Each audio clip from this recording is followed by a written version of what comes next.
인사드리겠습니다. 사랑합니다. 네, 옆에 분하고도 사랑합니다. 인사 한번 하시죠. 네, 네, 네. 네, 이 추위를 이길 수 있는 것은 우리 사랑의 온기입니다. 서로 사랑하셔서 뜨겁게 사랑해서 이 겨울을 이겨나가실 수 있기를 또한 소원해 봅니다. 지난 주에 가장 큰 이슈가 있었다면 앞에서 잠깐 얘기했지만 대한민국에 있었던 포항 지역의 지진일 것입니다. 이것으로 인해서 많은 일들, 또 특별히 이제 고3 수험생들은 그것을 피부로 포항의 그 지진의 복음과는 심적 지진을 느끼지 않았을까 생각도 되어지고요.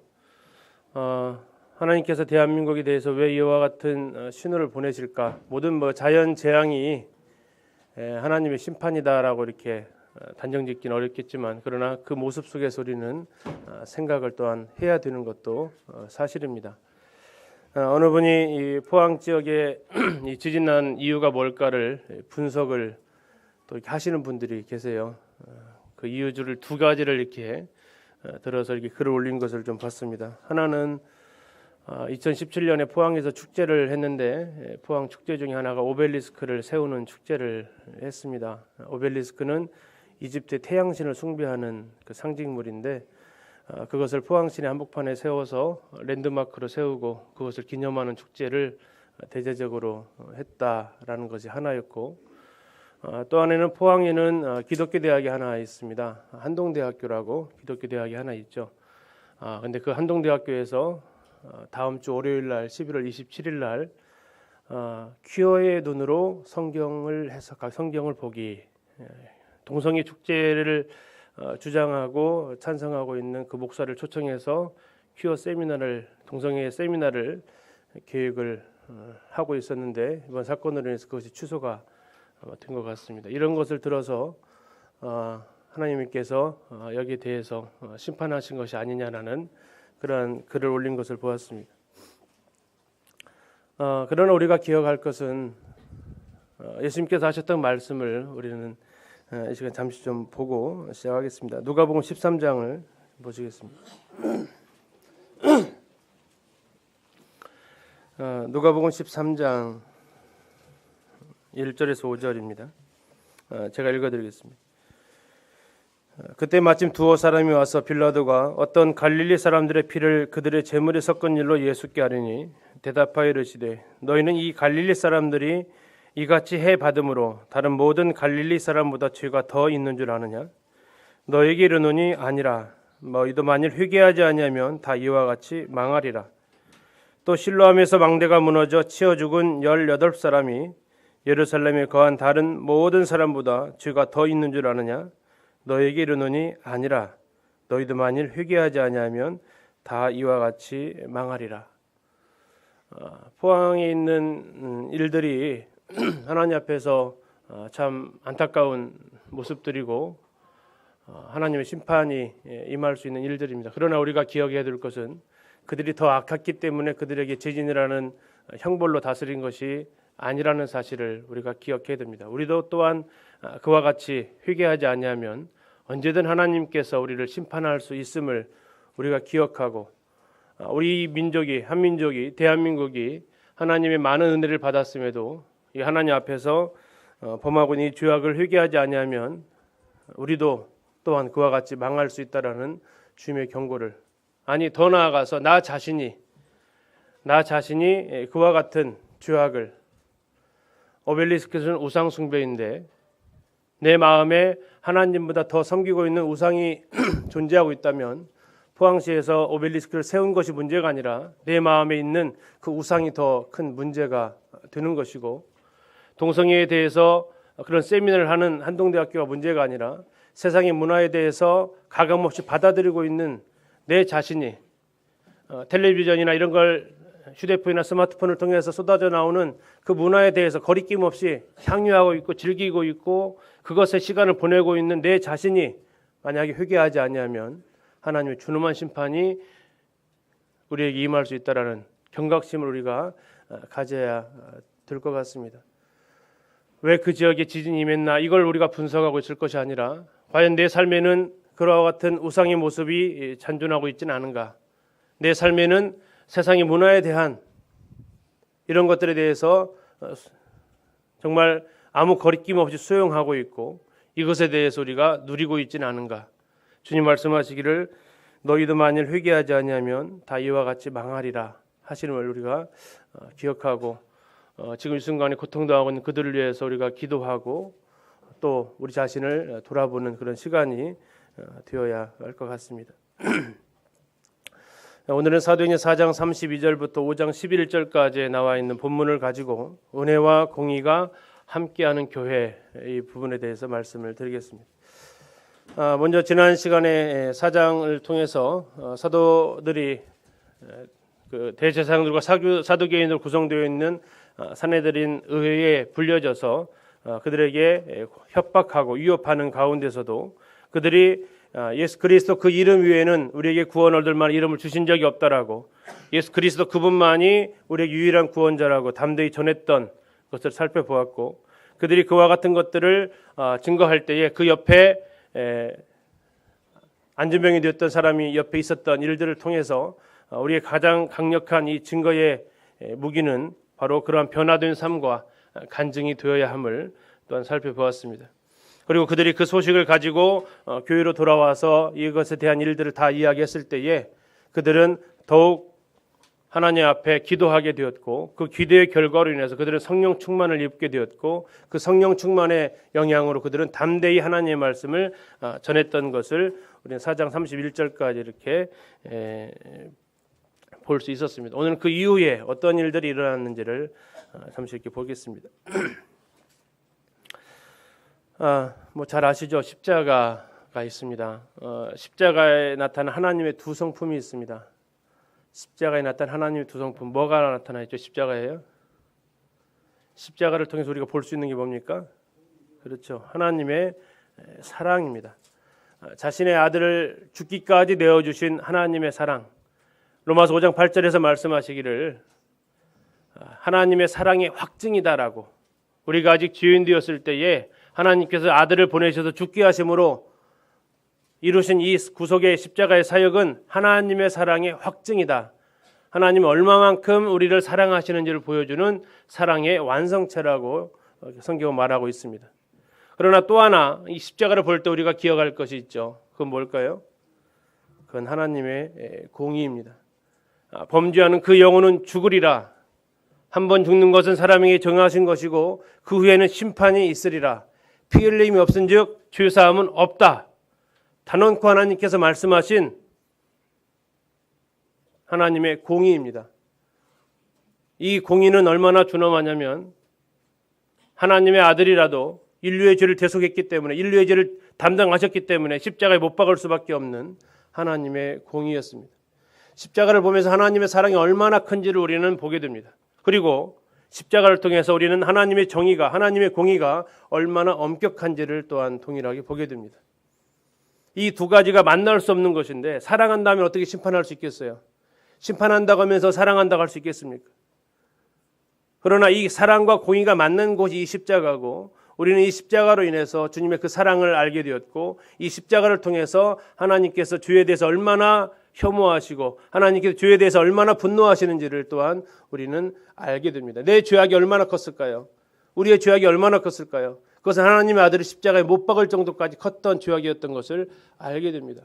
이 십자가를 통해서 우리는 하나님의 사랑이 크심을 알게 되고, 이 십자가를 통해서 하나님의 공의가 얼마나 올바른지를, 또 얼마나 엄격한지를 우리는 알게 되는 것이 바로 이 십자가입니다. 오늘 얘기 보게 될 이 본문에는 하나님의 은혜가 나타나 있는 본문이 있습니다. 그리고 반대로 하나님의 공의가 나타나고 있는, 서로 상존할 수 없는 것이 교회에 나타나고 있습니다. 그러한 가운데에서 교회가 어떻게 여기에 대처하고 있는지를 오늘 같이 살펴보려고 합니다. 교회는 사랑만 있어도 안 되고, 교회는 공의만 있어도 안 됩니다. 교회는 바로 사랑과 공의가 공존하고 있어야 되고, 왜냐하면 이것은 하나님의 두 성품이기 때문에 그렇습니다. 그래서 오늘 이 하나님의 사랑과 하나님의 공의, 하나님의 사랑을, 하나님의 은혜를 깨달았던 한 사람의 행동과 하나님의 공의를 모르고 행했던 한 부부의 행동을 통해서 이 하나님의 교회 안에 사랑과 공의가 공존해야 됨을 같이 이렇게 살펴보도록 하겠습니다. 오늘은 4장 32절부터 5장 11절까지가 본문이 되겠는데 크게 세 가지로 이렇게 나눌 수 있겠습니다. 먼저 32절부터 35절까지의 말씀 보시겠습니다. 믿는 무리가 한 마음과 한 뜻이 되어 모든 물건을 서로 통용하고 자기 재물을 조금이라도 자기 것이라는 이가 하나도 없더라. 사도들이 큰 권능으로 주 예수의 부활을 증언하니 무리가 큰 은혜를 받아 그 중에 가난한 사람이 없으니 이는 밭과 집 있는 자는 팔아 그 판 것의 값을 가져다가 사도들의 발 앞에 두매 그들이 각 사람의 필요를 따라 나누어 줌이라. 여기에는 이제 굉장히 아름다운 모습이 펼쳐지고 있습니다. 그들이 서로 자신들의 물건을 함께 나눔을 통해서 그 중에서 가난한 사람이 아무도 존재하지 않는 참 아름다운 교회의 모습을, 공동체의 모습을 여기에서 보여주고 있습니다. 이건 사도행전 2장에서도 나왔던 모습과 연결성상에서 볼 수도 있겠습니다. 한번 성도님들 한번 생각을 한번 해보시면 좋겠습니다. 한 마음 한 뜻이 되는 것이 어려울까요? 물건을 서로 통용하는 것이 어려울까요? 한 마음 한 뜻이 되는 게 어려우세요? 아니면 물건을 서로 나눠 쓰는 것이 어려우세요? 그러면 물건 나눠 쓰는 것은 어렵지 않으세요? 어떠세요?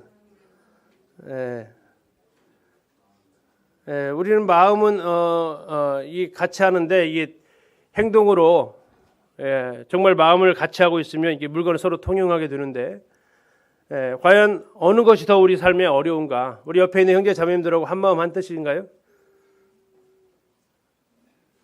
그분들하고 물건 나눠 쓰는 거 내 것이라고 조장하지 않고 그분이 내 거 갖다가 써도 아무런 부담이 없고 내 차 갖다 써도 괜찮고 하신가요? 아닌가요? 한 마음 한 뜻이 어려우세요? 물건 같이 나눠 쓰는 게 어려우세요? 여러분 또 이제 물건 나눠 쓰는 게 어렵죠 또. 그죠? 하나 더 생각해 보겠습니다. 과연 이 본문은 우리에게 무엇을 강조하고 있을까요? 우리에게 한 마음 한 뜻이 되어서 살으라는 것을 말하고 싶을까요? 서로 물건을 나눠 써야 된다고 말하고 싶을까요? 우리가 한 마음과 한 뜻이 되어야 된다는 것을 더 말해주고 싶은 본문입니다. 그것의 표현이 물건을 서로 나눠 쓰고 물건을 갖다가 자기 것을 팔아서 어려운 사람을 돕는 그 모습으로 나타나지고 있는 것이지, 우리가 이 앞에 있는 한 마음과 한 뜻이 되어라는 이 전제를 빼버리고 물건을 나눠 쓰는 것에만 이 나타난 결과만 집중하다 보면 이거 얼마 가지 못합니다. 그러면 어쩌면 우리의 모습 속에서 이러한 일들이 이루어지고 있지 않은 것은, 우리가 서로 물건을 서로 상통하고 통용하지 못하는 것은 앞에가 안 되었기 때문이죠. 한 마음 한 뜻이 안 되어 있기 때문인 것 같습니다. 그러면 우리가 어떻게 한 마음 한 뜻이 될 수 있을까요? 기독교 장로들과 성도님들의 마음이 한 마음 한 뜻인가요? 더 놔두고 옆에 계신 우리 형제님들, 자매님들하고 한 마음 한 뜻일까요? 우리는 어떻게 한 마음 한 뜻을 만들려고 합니까? 다른 사람들이 내 마음 같았으면 좋겠죠. 다른 사람들이 내가 생각하는 것, 내가 중요하게 생각하는 것을 중요하게 생각해 주면은 한 마음이 되잖아요. 근데 옆에 있는 사람들을 보면 어떻게 행동하고 생각해요? 내 마음 같지 않거든요. 자주 하시죠? 뭐라고 하세요? 다 내 마음 같지 않아. 다 내 마음 같지 않아. 그럼 다 내 마음 같으면 좋을까요? 어떻게 다 내 마음 같아지기를 원하십니까? 그렇게 하면 또 그것도 그렇다고 말하기도 좀 그렇죠. 그럼 내 마음 같아지기를 내 마음 같아져서는 또 안 된다는 건데 또 내 마음 같아지기 원하고 있어요. 그럼 어떻게 하면 우리가 한 마음 한 뜻이 될 수 있을까요? 하나 더 생각해 볼까요? 자, 한 마음 한 뜻이 되었다는 것은 무엇을 통해서 증명된다고요? 무엇을 통해서 우리가 한 마음 한 뜻이 되었다는 것을 증명할 수 있다고요? 물건을 서로 공유하고 또 내 것을 팔아서 줄 수 있을 때 이것은 한 마음 한 뜻이 되었다라는 표현입니다. 이걸 해가지고 한 마음 한 뜻이 되려는 것이 아니고, 한 마음 한 뜻이 되었을 때에 물건을 서로 통용할 수 있고 내 것을 내 것이라고 하지 않고 나에게 있는 것을 팔아서 그들의 필요를 채워줄 수 있다라는 거죠. 이게 가능한 곳이 한 곳 있죠. 어디예요? 부부 사이에서 가능하죠. 전혀 다른 두 사람이 만났습니다. 어제 결혼식도 가보셔서 알게 전혀 다른 두 배경의 사람이 만났어요. 결혼한 그 순간부터 그들은 무엇을 공유합니까? 통장을 공유하기 시작하죠. 여기 분명히 또 통장 따로 쓰시는 분들 계실 거예요. 자, 통장을 공유하고 물건을 서로 공유합니다. 가끔씩 저희 아이들한테 이제 뭘 시키면 그거 제가 안 했어요. 제가 안 어질렀어요. 그러니까 자기가 어지른 것만 딱 치워요. 그리고 이건 네가 어질러서 네가 치워 하요. 그래서 가끔 얘기하죠. 그래, 그럼 나도 내가 버는 거 내가 쓰고 너네들은 너네 버릇에서 써라. 그러니까 이제 우리 강원이가 상당히 멋져가 하는 표현으로 고민을 좀 하더라고요. 그럼 자기는 돈을 못 벌어서 먹을 게 없으니까. 근데 문제는 뭐예요? 이 가족이라는 공동체 안에서는 이것을 물건을 같이 쓰는 것에 대해서 어때요? 어려움이 있으세요? 내가 어떻게 번 돈인데 저거로 지 옷을 사 입어? 뭐 이렇게 생각 드세요? 어떻게 번 돈인데 저것으로 갖다가 막 음식을 갖다 저렇게 비싸게 먹 그렇게 생각이 안 들죠. 그렇게 생각이 들면 어떻게 돼요? 남이죠, 남. 남입니다. 근데 이게 가능할 수 있는 것은 왜 가능합니까? 가족이라는 거죠. 자, 교회를 가리켜서 무엇이라고 표현하기도 합니까? 하나님의 가족이라고 표현하기도 한다는 얘기예요. 하나님의 가족. 하나님의 가족이라는 이 생각이 들어졌을 때 하나님을 아버지로 모시고 우리가 한 형제간으로 인식되어졌을 때, 한 마음 한 뜻이 되었을 때 여기에 대해서 나눠 쓰는 것에 대해서는 전혀 문제가 안 돼요. 일단 말씀드리겠지만 문제가 되는 것은 뭐냐면 아버지 것을 나누기 때문에 자녀들이 불편함이 없어요. 그죠? 근데 문제는 뭐예요? 내 것을 나누라고 하면 이게 어려움이 돼요. 맞습니까? 부모님 걸 나누는 것에 대해서는 큰 어려움이 없어요. 근데 내 걸 나누라고 하니까, 내 용돈에서 내놓으라고 하니까 이게 뭐예요? 이게 좀 어려움이 찾아오는 거예요. 우리가 하나님 거 나누는 것에 있어서 어려움이 없잖아요. 그죠? 근데 내 주머니에서 내라고 하니까 어때요? 이게 어렵거든요. 근데 여기에 지금 32절에도 말하고 있지만 자기 재물을 조금이라도 자기 것이라 하는 이가 하나도 없다. 이게 무슨 비밀이냐 이거죠. 자, 어쨌든 이것은 충분히 증명되어질 수 있고 실행되어질 수 있다라는 가능성이 있다는 얘기입니다. 한 교회 안에서 물건을 서로 나눠 쓰고 서로의 필요를 채우기 위해서 내 것을 갖다가 내 것이 아니기 때문에 드릴 수 있는 이것이 가능하다는 얘기죠. 이것은 초대교회 한정된 이야기다. 그렇지 않습니다. 이것은 문제는 우리가 한마음 한뜻이 되어 있지 않았기 때문에 나타나지 않는 일이지, 한마음 한뜻이 되었을 때는 나타나는 것입니다. 또 하나, 이것은 서로 잘 먹고 잘 살기 위해서 이런 일을 한 것이 아닙니다. 오해하지 말아야 될 것은 우리가 서로 잘 먹고 좀 더 편하게 살고 더 즐겁게 살기 위해서 일을 한 것이 아니에요. 목적이 뭐였어요? 그 중에 가난한 사람이 없도록 하기 위한 것이었습니다. 그 중에 핍절한 사람들이 필요를 채우지 못하는 사람이 없도록 하기 위해서 이러한 일들을 했지, 야, 우리가 좀 더 다 같이 모여 살면 더 잘 먹고 살 수 있고 더 좀 여유 있게 살 수 있고 더 나은, 더 풍요로운 삶이 되지 않겠냐, 그러한 기대를 가지고 이러한 삶을 시작하게 되면 그것은 망하는 것입니다. 그들의 가장 큰 중요한 것은 한마음 한뜻이 되었다는 것이고, 한마음 한뜻으로 물건을 서로 나눈 것은 그들 가운데서 가난한 자들, 없는 사람들이 그들의 필요를 채우기 위한 이런 모습이었다는 것을 볼 수 있습니다. 우리가 잘 아는 윌리엄 맥도널드 형제님은 이 부분에 대해서 이렇게 얘기하시더라고요. 이것은 사도 시대의 한정된 이야기다 한다라는 것은 우리가 그만큼 사도들의 그들의 믿음의 분량에 따라가지 못하고 있다는 증거지, 이 말씀을 그렇게 수준을 내려서는 안 된다라고 이렇게 권면을 또 하기도 합니다. 이 말씀은 지금과 관계없는 이야기가 아니라 이 말씀에 우리가 보게 될 때 우리가 한마음 한뜻이 안 되어지고 있다는 것들을 생각을 하게 되는 거죠. 그럼 이제 중요한 것은 한마음 한뜻이 어떻게 될 수 있냐 이겁니다. 어떻게 그들은 한마음 한뜻이 될 수 있었느냐. 성경에 볼 때 세 가지가 나와 있었습니다. 그러나 그 세 가지가 되기 전에 가장 중요한 전제 조건이 있었습니다. 32절에 보니까 누가 한마음 한뜻이 되었어요? 믿는 무리가 되었다는 얘기입니다. 믿는 무리만이 가능한 거예요. 믿지 않으면, 구원받지 않으면, 거듭나지 아니하면, 하나님의 자녀가 되어 있지 아니하면 한마음 한뜻이 된다는 건 될 수가 없습니다. 믿는 성도들이 가능한 것이 한마음과 한뜻이 되는 이 전제 조건입니다. 구원받은 사람이, 예수 그리스도의 심장을 가지고 있는 사람만이 한마음 한뜻에 참여할 수 있는 전제 조건이 되는 거죠. 자, 첫 번째, 그들이 어떻게 그러면 한마음 한뜻이 될 수 있었느냐 했을 때 바로 32절입니다. 여기가 바로 앞절에 있는 31절에 이런 말씀이 있었습니다. 자, 31절에 빌기를 다음에 모인 곳이 진동하더니 무리가 다 성령이 충만하여 담대히 하나님의 말씀을 전했다라고 했어요. 그리고 나서 이런 일들이 이루어진 겁니다. 31절에서 그들이 성령이 충만한 가운데 하나님의 말씀을 전하고 그래서 믿는 무리가 한 마음과 한 뜻이 되었다라고 얘기하고 있어요. 결국 한 마음 한 뜻이 되기 위해서 우리가 필요한 것은 뭡니까? 우리가 성령의 충만함을 받는 거예요. 왜 성령의 충만함을 받는 것이 한 마음 한 뜻이 되는 비결이냐면 성령께서 하시는 그 사역이 그렇습니다.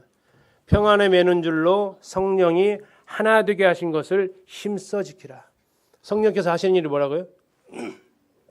하나 되게 하는 겁니다. 성령께서 하시는 일 하나 되게 하시는 거예요. 그러면 성령이 충만한 사람의 특징은 뭐예요? 하나됨을 추구합니다. 연합을 추구해요. 함께하는 걸 추구하게 되어 있습니다. 왜요? 이게 성령의 역사입니다. 우리의 본성은 그렇지 않아요. 우리의 죄악된 이 죄의 본성은 그렇지 않습니다. 자기중심적이고 나를 위해서 하는 것이지, 그러나 성령의 본성은 그렇지 않아요. 성령의 본성은 하나 되는 것을 추구하세요. 삼위일체 하나님이시였던 그분은 하나 되는 것을 원하세요. 이게 성령 충만한 가운데 나타날 수 있는 모습이란 얘기죠. 우리가 한 마음 한 뜻이 되지 않는 것은 그들의 마음이 내 마음과 같지 않아서가 아니에요. 옆에 있는 형제 자매의 마음이 내 마음과 같지 않아서 한 마음 한 뜻이 되는 게 아니라 내가 성령과 한 마음 한 뜻이 안 되고 있다는 거예요. 누구 때문에 한 마음 한 뜻이 안 되는 것이 아니라 내가 성령과 교통하지 않고 있기 때문에, 내가 성령님과 한 마음 한 뜻이 되어 있지 않기 때문에 문제가 되는 것이지, 옆에 있는 형제 자매들 때문이라는 것이 아니라는 거죠. 우리 성령 충만할 때 한 마음 한 뜻이 될 수 있습니다. 자, 또 언제 한 마음 한 뜻이 될 수 있느냐 보면 삶의 목적이 동일할 때 이렇게 될 수 있습니다. 그들은 한 마음 한 뜻이 되어서 무엇을 위해서 했냐면, 아까 31절에서 보셨죠? 성령이 충만해서 뭐 했다고요? 담대히 하나님의 말씀을 전하고 있었어요. 성령 충만의 목적은 그리스도를 증거하는 삶입니다. 빌립보서 1장 27절에서는 또한 이렇게 말씀하고 있습니다. 오직 너희는 그리스도의 복음에 합당하게 생활하라. 이는 내가 너희에게 가보나 떠나 있으나 너희가, 빨간색 같이 한번 읽겠습니다. 시작.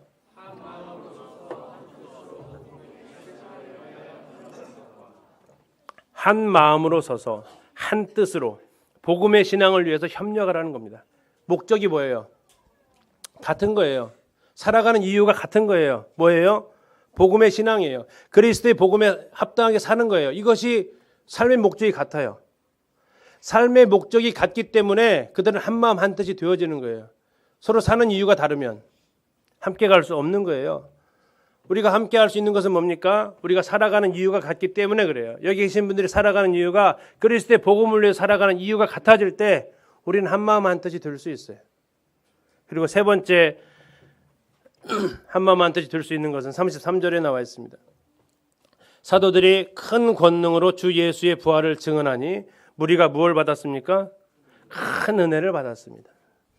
자, 하나님의 큰 은혜를 받았어요. 하나님의 은혜를 우리가 알게 될 때에 우리는 한 마음 한 뜻이 될 수 있습니다. 하나님의 은혜를, 내가 하나님이 나에게 얼마나 은혜를 베풀어 주시는지를 알게 될 때에 우리는 한 마음 한 뜻이 되었어요. 34절에 이어지는 게 그거예요. 큰 은혜를 받아서 자기가 있는 것을 팔아서 값을 가져다가 어려운 사람을 도와줬다는 얘기예요. 33절과 34절 이어지고 있어요. 우리가 큰 은혜를 받아서 있는 자들이 팔아다가 그 값을 가지고 사도들이 두고 사도들은 그것을 갖다 나눠줬다고요. 언제 이게 가능하냐면 우리가 하나님의 큰 은혜를 받았을 때 가능합니다. 시편 116편 12절에서는 이렇게 말씀하고 있습니다. 같이 한번 읽겠습니다. 시작. 은혜를 받은 자의 삶이 이런 모습입니다. 어떻게 하면 하나님 은혜를 보답할까? 어떻게 하면 하나님께서 나에게 주신 은혜를 하나님한테 보답할 수 있을까? 그럼 하나님께서 우리에게 말씀하시는 거예요. 나한테 보답하려고 하지 말고 누구에게 하라고요? 옆에 있는 형제 자매들에게 하라고요. 지극히 작은 자 하나에게 한 것이 나에게 한 거라고요. 그래서 은혜를 받으면, 하나님의 그 큰 은혜를 받으면 우리는 한 마음 한 뜻이 되더라고요. 하나님께서 이 본문을 통해서 우리에게 주시고자 하시는 말씀은 너희들께 물건 서로 나눠 써야 된다라고 말씀하고 싶은 것이 아니라 너희들이 한 마음 한 뜻이 되어서 살아가라고 말씀하고 싶으신 거죠. 그 이후에 나타나는 모습은 가장 소중하게 여기는 물질을 함께 나누는 것으로 표현되어집니다. 그러나 중요한 것은 그 전에 한 마음 한 뜻이 되는 것이 가능하죠. 그것은 성령 충만할 때, 내가 성령과의 교통하음이 있을 때 가능합니다. 두 번째, 내 삶의 목적이 동일할 때, 그리스도의 복음을 위해서 우리가 살아갈 때 그게 가능하고요. 세 번째, 하나님의 큰 은혜를 받은 것을 알게 될 때, 우리가 방금 전에 만찬 예배를 통했지만 그 만찬 예배를 통해서 나에게 베풀어진 그 은혜가 무엇인지를 알아갈 때 그 하나님 은혜를 보답하고 싶은 거예요. 근데 그 보답할 길이 하나님께서 우리에게 가르쳐 주셨잖아요.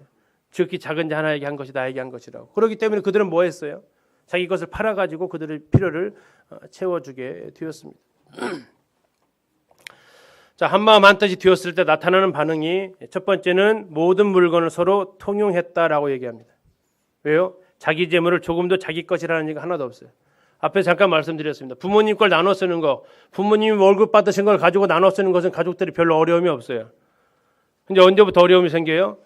그 자녀들이 가정을 꾸리면서 각자 자기 살림이 생기면 이제 나눠 쓰는 것에 대해서 굉장히 어려움이 있어요. 왜 그렇습니까? 내 것이라는 개념이 생기기 때문에 그래요. 성경은 분명하게 얘기합니다. 우리를 청지기라고. 우리를 청지기라고 얘기하고 있어요. 청지기의 뜻은 뭡니까? 내 거예요? 주님 거예요? 주님 거라는 거예요. 주님 거. 자, 자기 재물을 조금도 자기 것이라고 하는 이가 없다. 그럼 이 재물이 누구 거란 얘기예요? 하나님 거란 얘기예요. 자, 아버지 거 나눠 쓰는 것은 어려움이 없어요. 하나님 거라는 개념이 생길 때 우리 나눠 쓰는데 어려움이 없어요. 근데 이게 뭐가 문제들? 내 거라는 개념이에요. 내 소유. 그럴 때는 이게 어려움이 찾아오게 되더라고요. 그래서 우리는 회복되어야 될 것이 청지기 정신입니다. 내 거 아니다. 하나님께 나에게 맡겨주신 것이다. 청지기는 무슨 일을 합니까? 하나님께서 맡겨주신 것을 나누는 거예요. 여기 집사님들 계십니다. 집사님들 나눠진 거 이렇게 다른 성도들 이렇게 뭐 구제한다든지 도와주실 때 갖다 줄 때 우리 김지영 님이 주로 많이 배달을 하시는 일을 하시는 아까우시던가요? 예? 교회 재정에서 나온 거 이렇게 성도들 갖다 주고 이렇게 섬길 때 굉장히 아까우시던가요? 왜 안 아까우세요?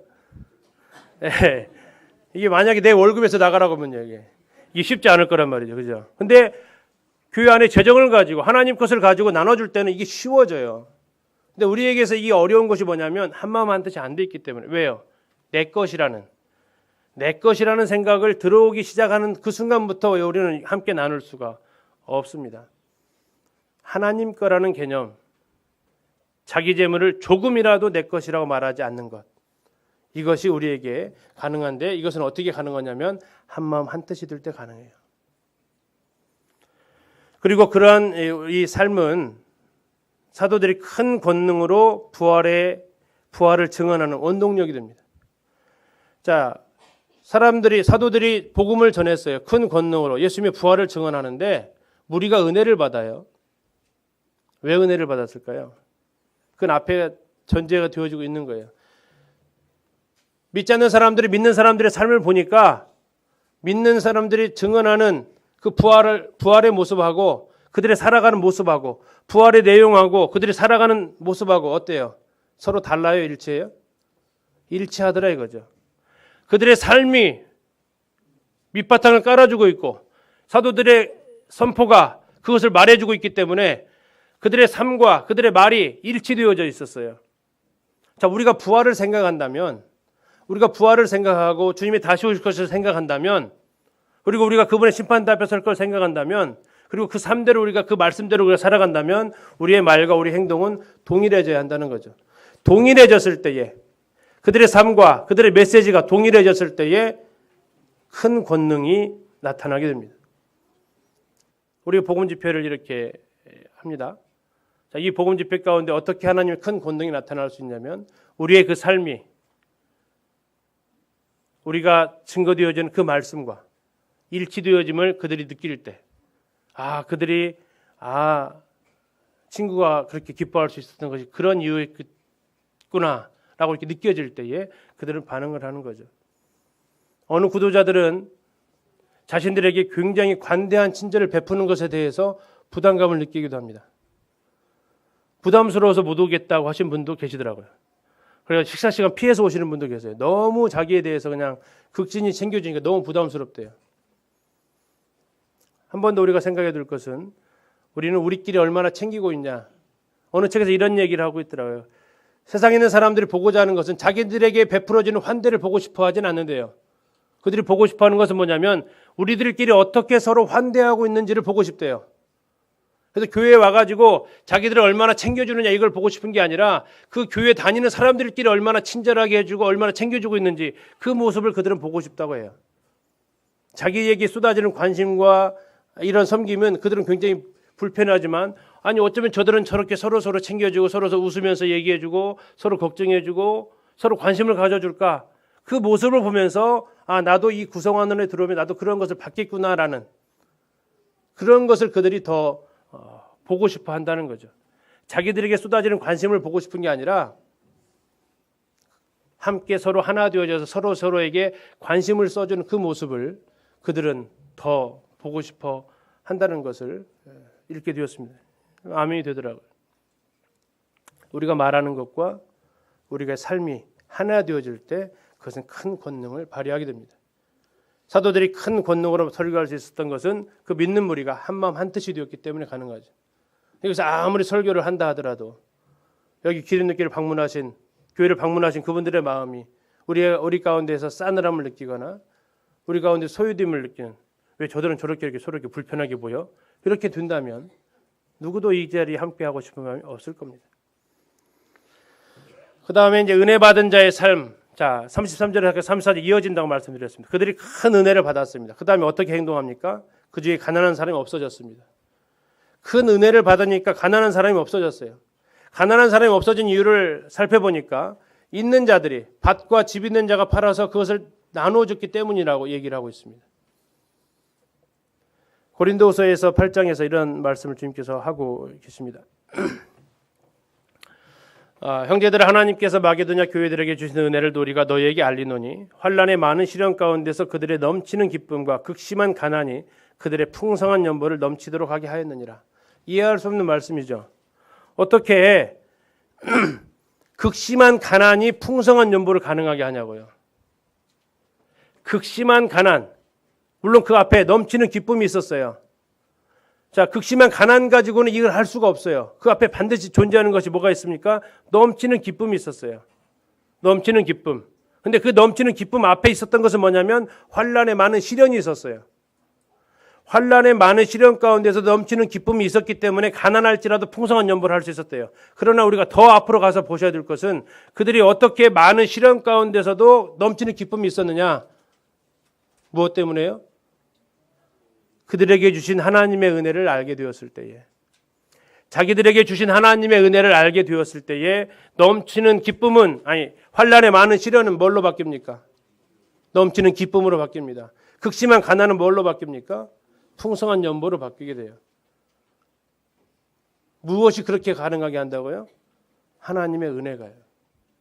하나님 은혜를 생각할 때에 예수님의 그 고난을 생각하면서 내가 받는 환난이 힘들지 않고 예수님께 나에게 주신 그 풍성한 걸 생각할 때에 나의 가난 가운데서도 성도들 섬길 수 있고요. 9절은 이렇게 얘기하죠. 우리 주 예수 그리스도의 은혜를 너희가 알거니와. 자, 1절에서 말씀하고 있습니다. 하나님께서 교회에게 주신 은혜예요. 그 은혜가 무슨 은혜냐? 우리 주 예수 그리스도의 은혜입니다.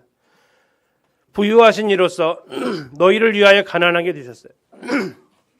이는 그분이 가난해짐으로 말미암아 우리를 부유하게 하시기 위한 거죠. 자, 그리스도께서 자기만 생각하셔서 이 땅에 오지 않으셨다면 우리는 망하는 것이죠. 그러나 그분이 부유하신 분이에요. 그런데 우리를 위해서 스스로 가난하게 지으셨어요. 그것을 위해서 우리가 부유하게 진 거죠. 이것이 은혜의 비결입니다. 이것을 깨달은 성도들은 어떻게 행동합니까? 내가 조금 더 가난해지면 성도들이 어떻게 될 수 있다고 생각해요? 부유해질 수 있다고 생각하는 거예요. 이게 은혜를 깨달은 자들의 반응이에요. 내가 가난해지면 옆에 있는 형제가 부유해질 수 있다. 그것은 주님께서 나에게 베풀어 주신 은혜다. 이게 해야 된다라는 이 사도행전의 이 모습은 공산주의가 아니에요. 이건 굉장히 이게 뭐 제도로 만들어진 것도 아니고요. 해야 된다라는 것도 아니에요. 하고 싶은 거예요. 나누고 싶은 거예요. 자발적인 거예요. 어떻게? 하나님의 은혜를 알게 되었을 때에. 자, 이러한 가운데서 그 은혜를 깨달은 한 대표적인 사람을 소개를 하고 있습니다. 36절 37절에서 그부로에서 난 레위족 사람이 있으니 이름은 요셉이라. 사도들이 일컬어 바나바라. 번역하면 위로의 아들이라 하니 그가 밭이 있으며 팔아 그 값을 가지고 사도들의 발 앞에 두었다라고 얘기하고 있습니다. 하나의 샘플을 얘기하고 있어요. 그 은혜를 받은 사람이 이렇게 행동했다라는 하나의 예를, 좋은 모델을 제시해주고 있는데 그는 요셉이었습니다.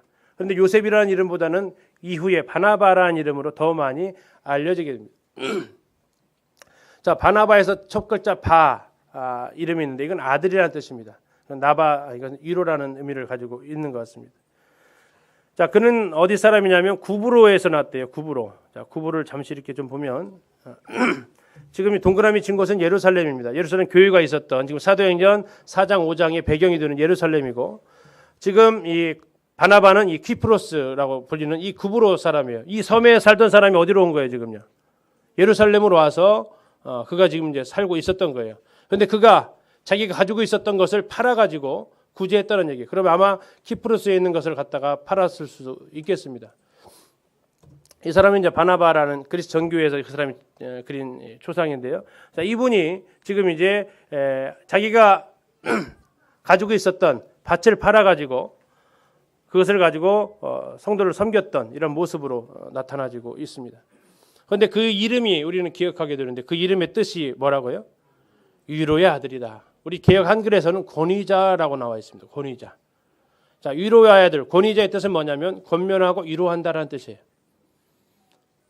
어떤 일이 있을 때 그에 대해서 조언해주고 또 때로 위로해주는 이런 사람으로 이 바나바는 사도들 사이에서 불렸던 사람입니다. 그 이후에 이 바나바의 삶을 우리는 사도행전을 통해서 계속해서 보게 될 겁니다. 그가 없었다면 바울은 없었습니다. 하나님께서는 바나바를 통해서 바울을 세우셨습니다. 그가 없었다면 안디옥 교회도 선교 일에 가담할 수 없었습니다. 그는 안디옥 교회에 파송되어져서 안디옥 교회를 든든하게 세워가는 일을 합니다. 그가 없었다면 마가복음의 저자 마가도 없었습니다. 그는 마가를 다시 불러 이렇게 세워서 그를 격려하고 그로 베드로의 아들로 살아갈 수 있게끔 만든 사람이 바로 바나바입니다. 그는 위로의 아들입니다. 이 위로의 아들 바나바에 대해서는 나중에 사건이 진행되면서 좀 더 살펴보도록 하겠습니다. 그러나 이 시간 이 모습은 자기에게 주신 은혜의 복을 나누는 사람이었어요. 하나님의 큰 은혜를 받았을 때 이걸 나누는 사람의 모습이라면 안타까운 것은 5장 1절부터 나오고 있는 한 부부에 대한 이야기입니다. 우리 성경에서는 이 앞에 그러나라는 단어가 없습니다. 그런데 헬라 원문에는 그러나라는 단어가 있어요. 그래서 이 이야기는 서로 이어지는 이야기라는 얘기입니다. 하나님 은혜 가운데에서 자신의 소유를 팔아서 섬겼던 바나바라는 사람이 있었다. 그러나 한편으로 이러한 사람도 있었다는 얘기예요. 교회는 양쪽이 다 존재하고 있다는 거예요. 완전한 교회가 있지 않습니다. 모두 다 한마음 한뜻이 되었다는데 이건 한마음 한뜻이 되지 않았다라는 이런 증거가 아니냐. 교회는 그와 같은 연약한 가운데 있을 수 있다는 거예요. 중요한 것은 내가 이 연약한 부분 가운데 들어있느냐 하는 것이 더 우리에게 생각할 부분이죠. 사탄은 늘 교회를 공격하고 있다는 것을 또 이 본문에서 볼 수 있습니다. 아나니아라는 사람이 그의 아내 삽비라와 더불어 소유를 팔아서 그 값에서 얼마를 감춤해 그 아내도 알더라. 얼마만 가져다가 사도들의 발 앞에 두었다라는 이 사건입니다. 이 본문을 읽으면서 창세기 에덴 동산이 떠올랐어요. 에덴 동산은 인류의 최초의 죄악 누가 지었습니까? 부부가 지었어요. 그죠? 아담 부부가 지었습니다. 자, 교회 최초의 범죄 장면입니다. 자, 누가 지었습니까? 아나니아와 삽비라 부부가 지었어요. 자, 인류 최초의 범죄를 누가 시작을 합니까? 여자가 시작을 하죠. 여자가 먹고 따서 주잖아요. 자, 인류 최초의 죄는 여자가 시작을 하는데 교회 최초의 죄는 누가 시작을 해요? 남자가 시작을 해요. 아나니아와 삽비라가 남편이 주도한 것으로 보입니다. 속여서 하나님 앞에 범죄합니다. 자, 아담은 먹지 말라고 한 것을 따먹은 불순종으로 죄악을 짓죠. 근데 이 아나니아 삽비라는 어떻게 죄를 졌냐면 4절 끝에 보니까 뭐라겠어요? 하나님께 뭐 했다고요? 거짓말했다라고요. 하나님께 거짓말한 것으로 교회 최초의 죄악은 시작이 되어집니다. 그러나 두 사람의 차이점 가운데 있지만 양쪽 다 공통점이 하나 있었어요. 그 공통점은 뭐였냐면 하나님께서 그들에게 자유의지를 주셨다는 거예요. 그럼에도 불구하고 자유의지를 주셨음에도 그들은 선악과를 선택했고 이 초대교회도 동일하게 자유의지를 주셨음에도 4절에 보니까 그거 네 땅이고 그거 네 맘대로 할 수 있는 건데 자기 처분의 자유가 있었고 사용의 자유가 있었어요. 근데 그것을 갖다가 사탄의 말을 듣고 그들은 속여버립니다. 양쪽 다 비참한 결과를 맞죠. 에덴의 그 부부는 어디에서 쫓겨납니까? 에덴 동산에서 축출당합니다. 아나니아 삽비라 어떤 일을 행합니까? 그 초대교회 공동체 안에서 죽음으로써 그들은 또 쫓겨나게 됩니다. 자, 그러면 그들의 죄악을 한번 3절부터 좀 더 살펴보겠습니다. 베드로가 이르되 아나니아야 어찌하여 사탄이 네 마음에 가득하여 네가 성령을 속이고 땅값 얼마를 감추었느냐? 땅이 그대로 있을 때는 네 땅이 아니며 판 후에도 네 마음대로 할 수가 없더냐? 어찌하여 이 일을 네 마음에 두었느냐? 사람에게 거짓말하는 것이 아니요 하나님께로다. 아나니아의 범죄에 대한 장면입니다. 자, 베드로가 아나니아한테 이야기합니다. 사탄이 네 마음에 가득했다. 그래서 이 성경을 공부하시는 분들은 고민에 빠집니다. 아나니아가 과연 구원받은 사람이냐? 궁금하시죠? 구원 받았을까요? 안 받았을까요? 그게 궁금해하지는 마세요. 성경에서 입 다물고 있으면 그냥 입 다물면 돼요. 중요한 것은 뭡니까? 중요한 것은 아나니아의 마음에 사탄이 가득할 수 있다는 얘기예요. 베드로도 예수님한테 어떤 이야기를 들었습니까? 사탄아 물러가라는 얘기를 들었어요. 아나니아야 사탄이 내 마음에 가득했다라는 이 가득했다라는 단어가 헬라어로 플레로예요. 플레로. 근데 이 단어가 어디에서 쓰이냐면 에베소 5장 18절에 술 취하지 말고 성령의 충만을 받으라 할 때 쓰여진 단어예요. 다시 말해서 성령 충만했던 성령 충만이 우리가 추구하는 거라면 이 아나니아는 지금 무슨 충만이에요? 사탄 충만이에요. 사탄이 충만한 거예요. 사탄이 그 마음에 충만한 거예요. 이 죄의 원인이죠. 죄는 항상 이 사탄이 역사를 하게 되죠. 자, 사탄이 이렇게 충만한 가운데서 그들이 하는 행동이 뭐냐면 성령을 속이고 땅값 얼마를 감추게 됩니다. 그리고 4절 끝에 보니까 하나님 앞에 거짓말을 하게 돼요.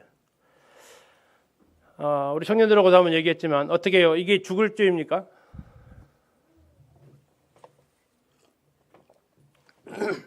어떻게 죽을 죄인가요? 아나니아 이 죄가 죽을 죄냐고요. 죽을 죄 아니라고 하기에는 성경에서 죽었다고 하니까. 그리고 죽을 죄라고 하기에는요. 나도 별반 다른 게 없는데 혹시 그런 생각 안 드세요? 그래서 어느 분은 이 죄의 심각성이라는 글을 통해서 이렇게 이야기를 합니다. 성령께 거짓말을 하는 것은 오늘날 그리스도인들이 빈번히 범하는 죄다. 그리스도인들이 없는 경건, 진정이 아닌 헌신을 가장함으로써 유선적으로 행동할 때 그들은 성령께 거짓말을 하는 것이다. 만약 하나님께서 오늘날 그분이 초기 예루살렘 교회에서 하신 것처럼 역사하신다면 장의사들이 할 일은 보다 많아질 것이다. 동의하십니까? 이런 교회에서 주님 섬기고 싶으신가요? 기름넣기 교회 말고 이런 교회, 예루살렘 교회. 하나님께 거짓말하면 즉사하는. 어떠세요? 거기서 교회 생활 하시고 싶으신가요? 개인적으로 하고 싶어요. 그러면 적어도 유정된 모습으로 하나님 앞에 안 설 것 같아요. 얼마나 사람들 그 얼굴 생각하면서 아닌 데 있는 것처럼 모르는 데 아는 것처럼 사람을 속이고 있는지. 근데 그 실상은 사람이 아니라 하나님을 속이고 있는 거잖아요. 한번 더 생각해 볼까요? 우리가 하나님 앞에 정죄하지 않죠. 늘 그런 건 아니겠지만. 근데 하나님은 왜 나를 즉사시키지 않으실까요? 첫째는 살아남을 사람이 없을 겁니다. 이 자리에 저부터 시작해서 여기 앉아 계실 만한 분들이 있기를 소원합니다. 하나님의 은혜입니다. 또 왜 그럴까요? 왜 하나님은 그러면 이 처결이 부당하다고 우리는 얘기할 수 있을까요? 하나님 그건 너무 심한 벌 아닙니까? 아니요. 우리는 그 앞에서 하나님의 은혜를 찬양해야 하는 것입니다. 하나님 저도 아나니아와 똑같은 범죄를 합니다. 저도 사람의 눈을 피해서 사람한테 인정받고 싶어서 사람들한테 평가받기 싫어서 그런 행동을 하나님 저도 합니다. 근데 하나님 저를 살려주시네요. 하나님 감사합니다. 앞에 초반에서 포항 사람들에 대해서 이야기를 했습니다. 하나님 제 마음에 우상이 가득한데도 저를 살려두시네요. 제가 세상의 문화를 즐기고 있음에도 하나님 저에 대해서는 왜 이렇게 은혜를 베푸시네요. 하나님 죄송하고 하나님 감사합니다. 이 아나니아 삽비라를 통해서 어쩜 저렇게 하나님이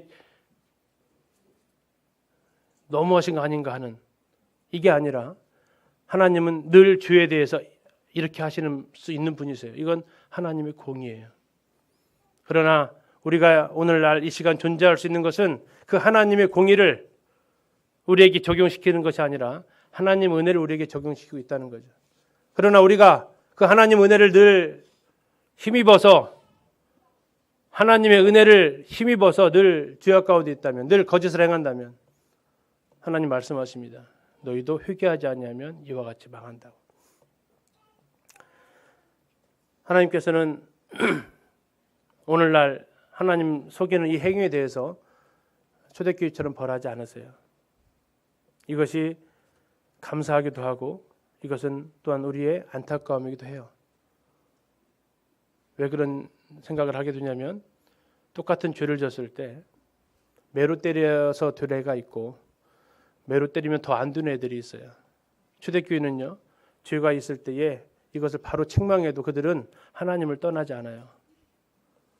그러나 때로 자기가 잘못한 줄 알면서도 그걸 혼내면 그걸 대드는 애들이 있어요. 학교에서도 있어요. 하나님 앞에 우리가 하나님 얼마나 공의로우신 분인가를 생각을 하게 됩니다.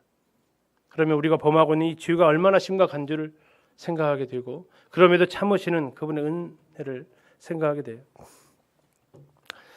3절 끝에 사도 베드로가 얘기합니다. 땅값 얼마를 감추었느냐.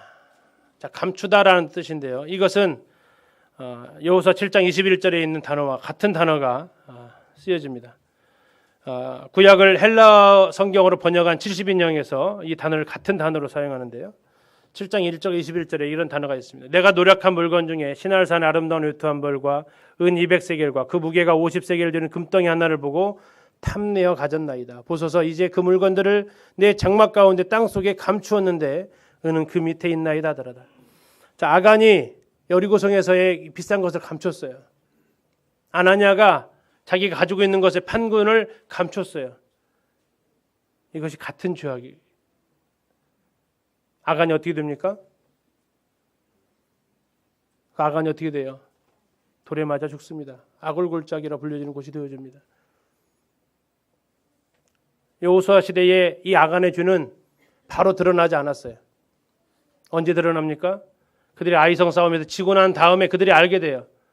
그들이 하나님 앞에 부르짖고 왜 우리에게 이런 패배를 허락하십니까? 라고 부르짖었을 때 그들을 알게 돼요. 그러나 이 성령께서 역사하시는 이 시대에는 그것이 바로 알게 돼요.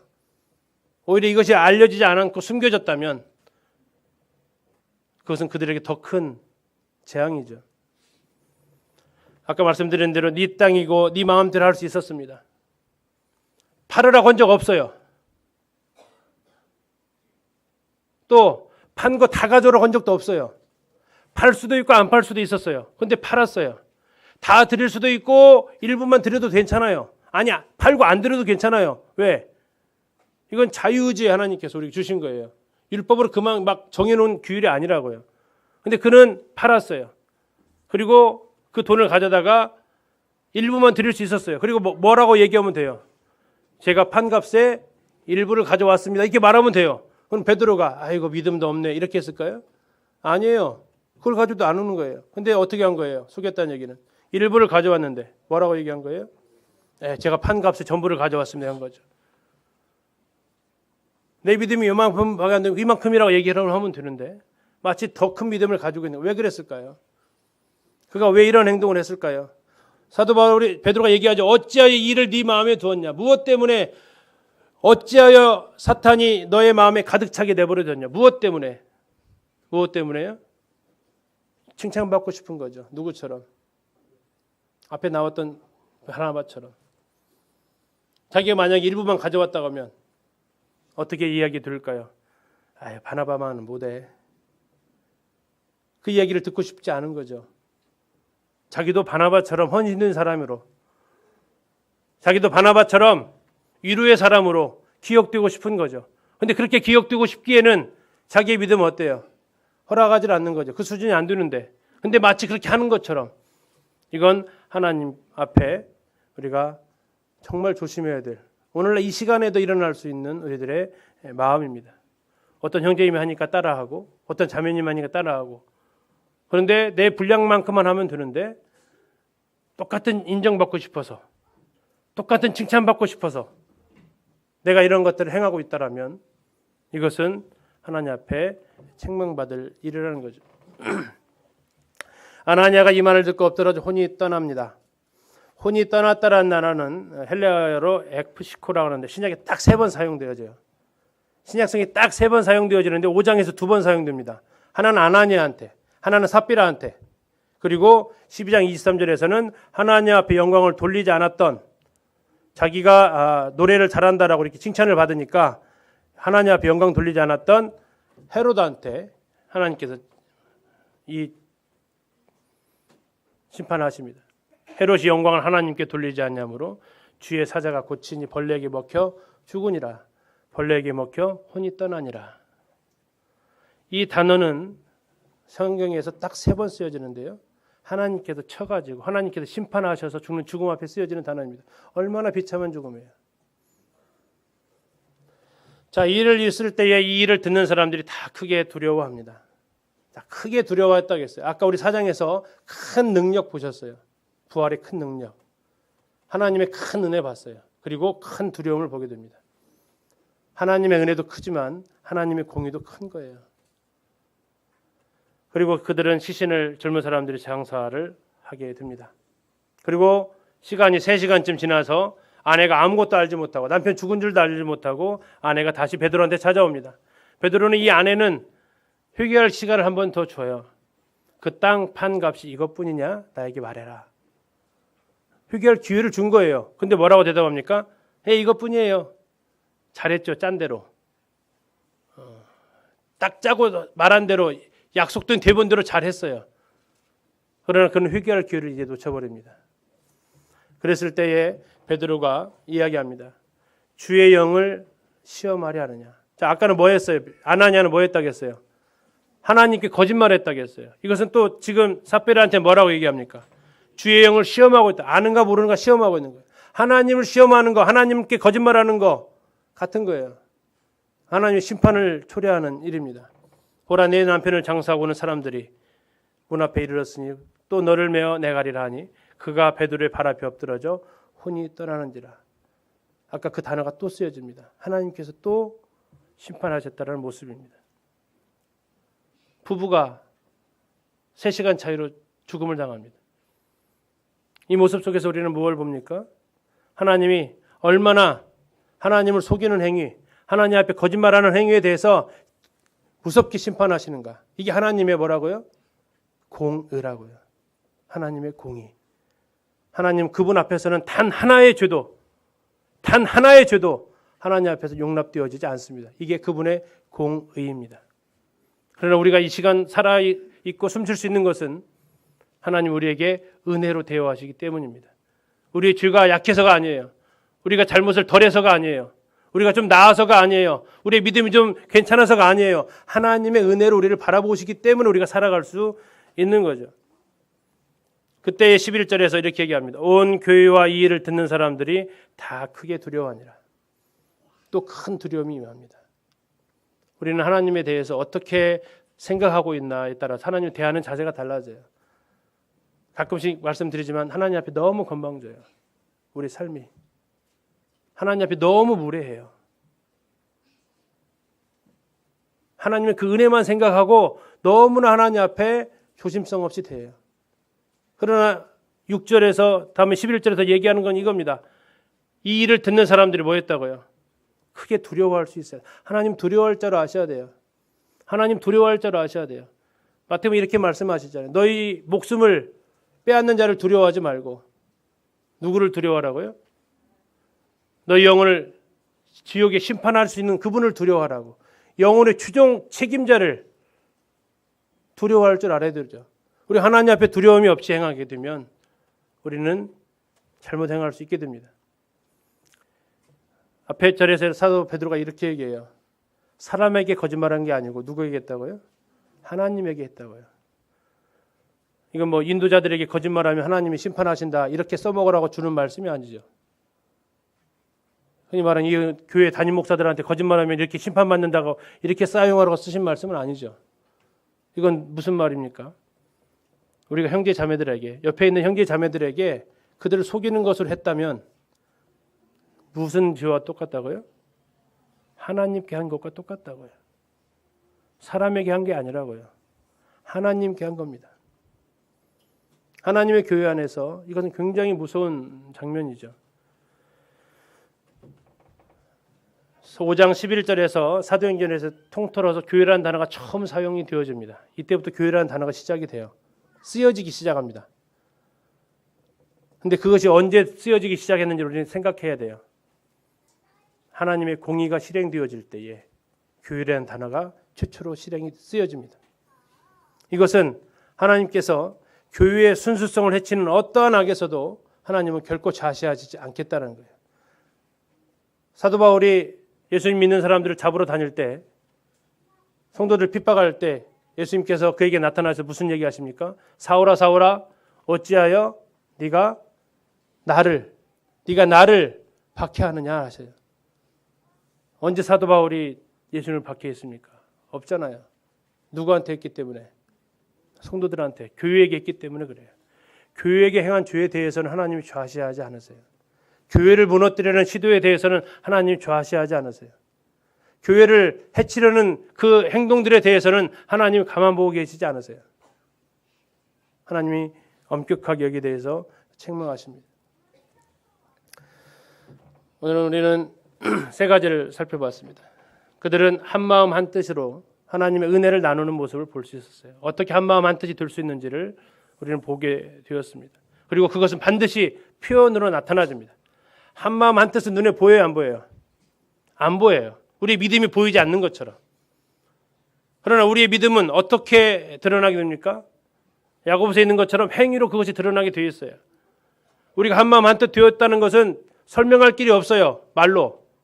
그러나 다른 사람들이 보면 알죠. 어떻게 해요? 서로 함께 나누어서 그 가운데서 핍절한 사람이 없는 겁니다.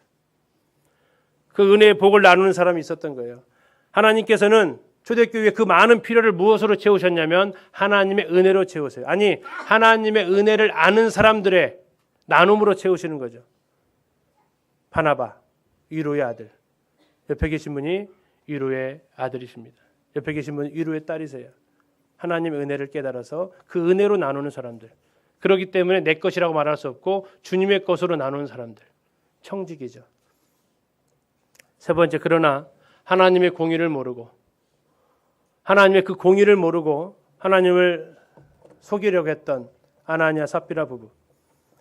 하나님께서는 그 교회를 지키십니다. 무엇으로요? 공의로요. 오늘날 한국 교회의 많은 큰 안타까움은 교회 안에 징계가 사라졌어요. 교회 안에 징계가 없어졌어요. 왜 없어진지 아세요? 많은 교회가 이쪽 교회에서 징계하면 어디로 가요? 내가 여기만 교회냐? 저로 가버려요. 기린노 교회에서 징계가 있어야 될까요? 없어야 될까요? 없어야죠. 그죠? 할 일이. 징계할 일이 없어야죠. 예. 당연히 있어야죠. 그죠? 예. 징계할 일이 없어야 돼요. 그죠? 얼마나 고통스러운 거예요. 한번 저 생각해 봤어요. 옆에 있는 사람들이 크게 두려웠을까? 베드로가 더 두려웠을까? 말 딱 하니까 그래서 죽어 딱 엎드려지는 거예요. 어땠을 것 같아요? 형제 자매들 베드로였다면. 네가 하나님께 거짓말한 거다 했더니 툭 쓰러져가지고 죽어버렸어요. 앞에서. 어떠실 것 같으세요? 베드로도 굉장히 그 마음이 쉽지 않았을 것 같아요. 제 개인적으로는. 우리가 징계할 때, 장로들이 징계할 때 어떠한 마음으로 징계를 할 것 같으세요? 정말 없어야 될 일인데 그럼에도 불구하고 마치 징계를 해야만 하는 죄악이 있을 경우에 그것은 정말 이렇게 표현되면 어쩔지 모르겠지만 하나님이 그 아들을 십자가에 못 박는 것 같은 마음으로 누가 그 아들을 죽이고 싶으셨겠어요? 누가 하나님께서 아들을 십자가에 못 박고 싶으셨겠어요? 그러나 그것이 안 되면 인류에 대한 대속이 안 되기 때문에 누가 성도들에 대해서 징계하고 싶겠습니까? 그러나 그것을 용납하게 되면 교회의 질서가 무너지기 때문에 그 안타까운 심정으로 하게 됩니다. 때로는 성도님들이 징계가 너무하다, 부당하다 이렇게 생각할 수도 있어요. 그러나 가벼이 사사로이 징계하지 않습니다. 충심으로 말씀드립니다. 이것은 정말 하나님께서 교회의 순수성을 지키기 위해서 어쩌면 참 너무할 것 같은 징벌인데, 그러나 그와 같은 것들을 실행함을 통해서 교회의 순수성을 유지해 가시고 그 정결함을 유지해 가십니다. 하나님의 교회가 이 거룩성을 잃어버리면 뭐가 남겠어요? 그리고 사랑을 잃어버리면 어찌 사람들이 함께할 수 있겠습니까? 사랑과 거룩이 공존하는 곳, 그게 어디라고요? 교회예요. 은혜와 진리가 공존할 수 있고 사랑과 공의가 공존할 수 있는 곳, 아니 공존해야 하는 곳, 그것이 교회입니다. 왜요? 이건 하나님의 몸이기 때문에, 하나님의 집이기 때문에. 그렇습니다. 감사합니다.